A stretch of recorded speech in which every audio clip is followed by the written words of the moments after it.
Gəlin bu videonu izləyək. Bax, bu polisləri mən daha Hala. Bir tanesi var burada içip.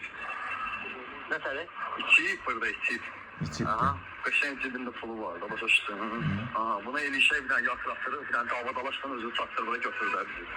Ya hele yoksa ama sizin söyleyememişim. Bir yarım saat bir saat bile. Onu kontrolamıyor. Onu bu bize çıkıyor bayrağı. Sigmund nettiğin buraya el işe bana. İşte yok. Allah söyleyelim. Sizin söyleyememişim. O adam yoktu. O da gönder bir tane post patrolu buraya. 2 dakika bizi götürsün de boyundan karışır. Ha gönder gelsin. Bunun kaşın cebinde 1500 telefon pul var. Güzel. Tamam. Görürsünüz. Azərbaycan xalqı gördünüzmü? Azərbaycan xalqı görürsünüzmü? Azərbaycan polisi sən kimi yaşamağa nə var hə? Gör, əslində həm gülməli, həm də bir ağlamalı vəziyyətdir ki, mən sizlə səmimi danışıram ha. Yəni insanları konkret şəkildə məcbur ediblər ki, get işverənlik elə, kiminsə evini yığ, kiminsə torbasını tik, kiminsə nə bilim, kiməsə pislik elə, sə pul verəcək. Görün, Azərbaycan hakimiyyətinin, İlham Əliyev hakimiyyətinin simasıdır bu. Mülki insanlardan polisə istifadə eləmək və bir balaca imkanı olan insanları soymaq.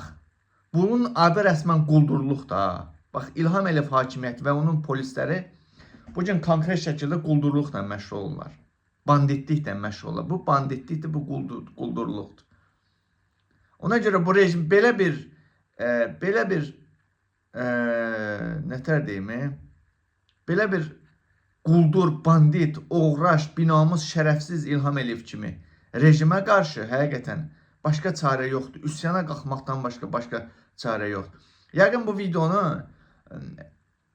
hərbiçilər, bəlkə polkovniklər, hərbi hissə komandirləri, generallar falan da izləyəcək. Təbii ki, polisdə işləyən yüksək vəzifəlilər, xırda vəzifəlilər də izləyəcək. Amma onlara xeyri yoxdur. Onlar artıq onların qanına oğraşdıq, binamusluq qanı vurublar. Amma hərbiçilər də izləyir. Sabah mülki formada sən bax belə bir işverənin, polisin işverənin badına gedə bilərsən bax. Hansısa bir toyda məclisdə olarsan, cibində kaşlokunda bir 500-600 manat pul görərlər, işverən bax sənin torbavı tikməyə çalışır. Bu hər kəsə aid da belə. Azərbaycan polisi kimi, yəni bu dəfələrlə demişdi, Azərbaycan polisi kimi dünyada namussuz, şərəfsiz, hər bir söyüşü eşidiblər Azərbaycan polisi. Arvad, ana, bacı, körpə, nəsil söyüşünə qədər eşidib Azərbaycan polisi. Onlar üçün bu yox, pul lazımdır. Azərbaycan polisi həqiqətən nə ad vermək? Amma Azərbaycan hərbçisi belə deyil axı. Bu rejimdən xilas olmaq lazımdır. Həqiqətən bu, yenə deyirəm, bu gülməli vəziyyət olsa da eyni zamanda çox ağlamalı bir vəziyyətdir. Ölkədə işsizlikdən cəmaatı görün nələrə məcbur ediblər. Pul üçün bu insanlar öz arvadını da satar, anasını da, baysını da satarlar.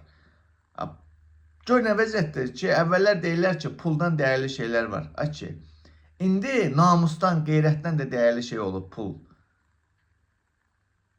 Nə deyim valla, nə ad verəsən beləsinə? Konkret şəkildə işverənlik, ölkəni qəhbəxanaya çevirdikləri, petuxanaya çevirdikləri, baboşxanaya çevirdikləri bəs deyil.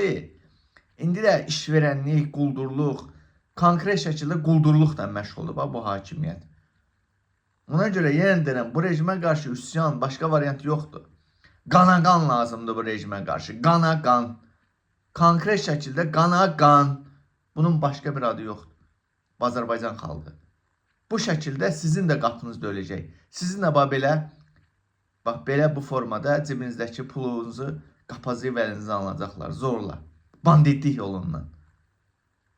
Bu polisə, bu rejimə, bu ölkənin polis rejiminə də bu rejimə və onun polisinə sadəcə və sadəcə nifrət eləməliyik. Harada polis gördün, işverən gördün, özün bas, döy, ala başına eşə, videosunu çək, ifşa elə.